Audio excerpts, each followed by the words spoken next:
Today I'm gonna be working on my truck on the 2007 Ford F-150 5.4 Triton engine. This truck is really known for having issues whenever the coils go bad or the spark plugs go bad, where you're driving down the highway or down the road and you're cruising at a certain speed, usually for me 45, 50 miles an hour or above. And if I'm cruising and I want to pass somebody, I want to give it some gas where it's going to cause the truck to go into a lower gear to get that power, and it would shudder. It actually feels like a transmission problem. It feels like something, it's like a wheel is loose or something like that. So you'll be just running, like cruising along, and then you punch it and you'll hear like this vibration. um, it's usually coming from bad misfire on the spark plugs or one of the coils. So I think I did this coils back in 2020, and it's now 2023. So they've been in there for a little while. The truck does not get a lot of use, like more like typical work trucks would do.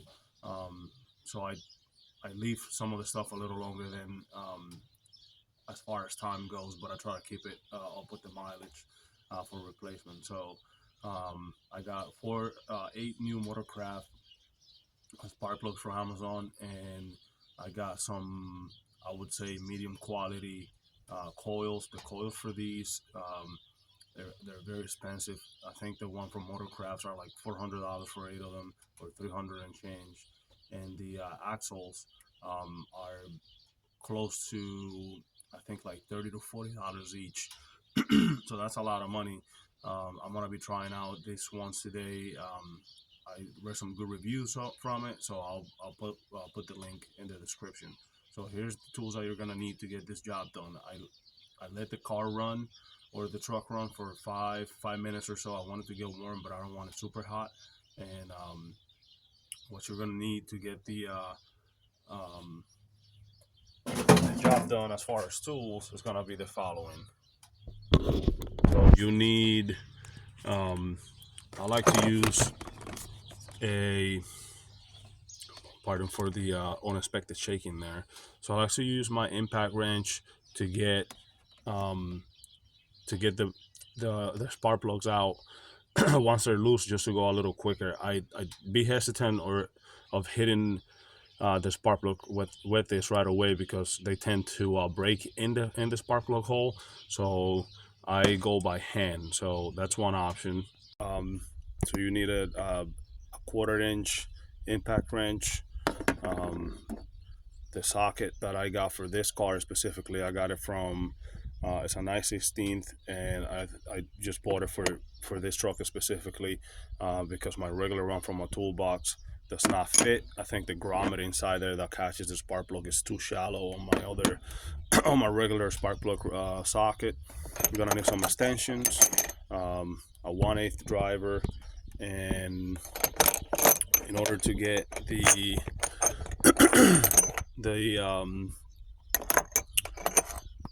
the coils removed, you need a 7mm socket, and you can place that wherever you're not gonna drop it. So you're gonna have to unplug every coil from the electrical connector right there.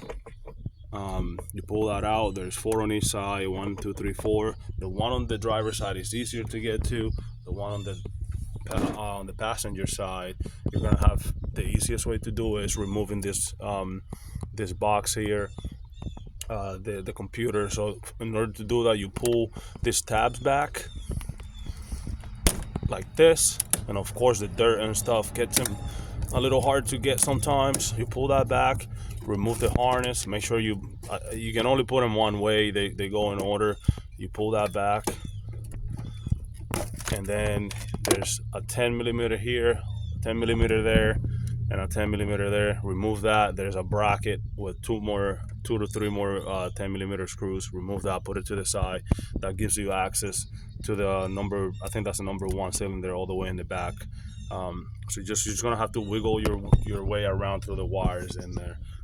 Also, get yourself some compressed air, so when you remove the spark plug, when you remove the coil, blow some air into the spark plug hole, get all the junk out of there, and then take your spark plug out. When I'm installing it, some people say don't put anything, other people say put something in there. I do put a little dab of anti-seize on the threads, not a whole bunch, so it doesn't seize up in there again, because the spark plugs have the bad tendency of breaking in there. Okay, so like I was saying, I'm gonna get some compressed air in here and just clean this up a little bit before I start taking things apart. Dirt and dust and that. You can see how things fly around.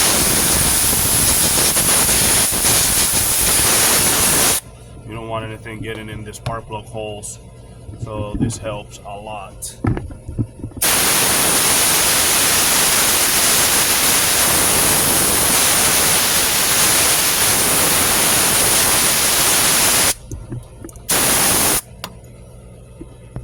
Okay, here are the coils that I got from online.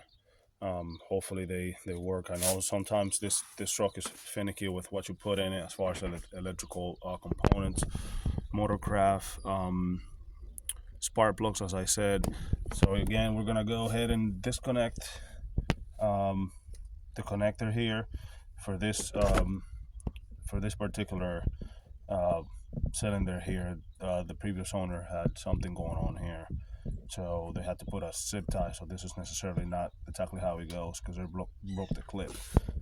So we're gonna remove that out of there.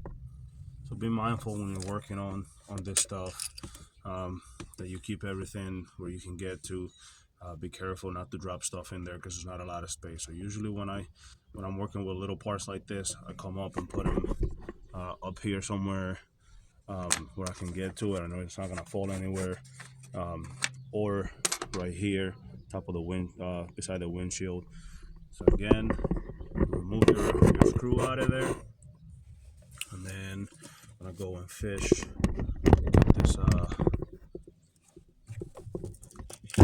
Get this coil out of the way, and then here you have a clip that you press, but this one has been broken, so they put the zip tie here. It's not the best of the options, but it works. So I'm gonna remove my connector, put that to the side, bring this back.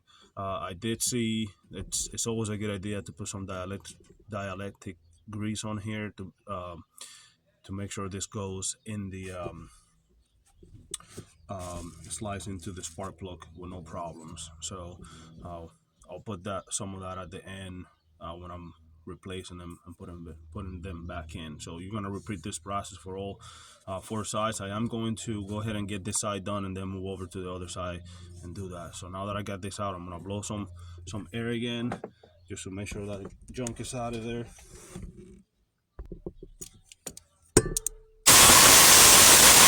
And there you go.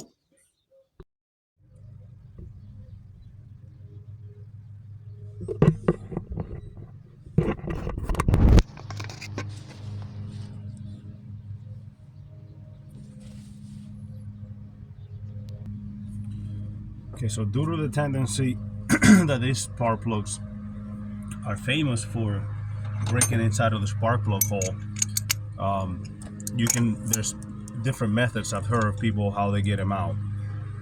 So like I said earlier, you can loosen them up by hand, get an impact wrench in there, and take them all the way out. If you're doing it for the first time and you don't know whether, or they're super tight, you don't know who did them, how they got done initially, you can play around with it, go slow, don't try to crank them right away. I know when I'm having tough times with things and they're super tight, what I like to do is kind of like, I would turn it to the right one little bit, like I'm tightening it, and then I will go back to loosen it and tighten it and loosen it, just to wiggle it around and get the rust and the stuff to work itself loose. And then I will come out all the way. Like you see, mine are very easy to work with. So that's all the way out. Now I can just spin it by hand, or I can get my impact wrench in there and just spin it out, because I know it's not stuck and I'm not gonna break it. You definitely want to be careful with this. I wouldn't want to have to deal with this job of removing a broken spark plug from there. And then here you have it. This is a 3-year-old spark plug. Sometimes you get this bad misfires, and it's because this arc right here would break off the welds right here and just be gone. I mean, honestly, I don't know how it happens that it goes in there and makes it out without breaking stuff, but that anyway. So I was saying how this arc right here could fall off and cause a problem for you as far as a misfire. So okay, once you have everything nice and clean, put your spark plug back in, whether you want to do this or not, and tighten to 20 to 25 foot-pounds. Repeat the process for all 8 of them. So again, I'm working on one side, then I'm going to move over to the other side. Okay, so before we put this coil back in, I'm going to put a little bit of dielectric grease on it. Not a whole lot, just to make sure that everything is lubed up in there when we're putting the coil back on top of the spark plug. So just a little bit around the edge here, and then put your coil back in and do that to all 4 of them, and then put your connector on top of it. We got the whole other side put together, and we're gonna move to the passenger side. Remove these 3 bolts with the 10mm, like I said earlier. Take this box out, it falls right off. Put it to the side, and get the other 3 bolts that are in the back, 3 screws. Remove the mounting plate, get your maximum access to the back, to this number 1 cylinder. All right, now that we have everything in order here with the coils and spark plugs and the connectors are all in there, we're gonna reverse everything. I did tighten everything up to 20 foot-pounds. I felt real tight. I didn't want to go any harder than that and break one. So rear holding plate goes first with the 3 smaller bolts, and then the ECU with the larger bolts, and then go ahead and put your connectors back and you're ready to go. If you have any questions, put it in the comments. Don't forget to subscribe. Thank you for watching.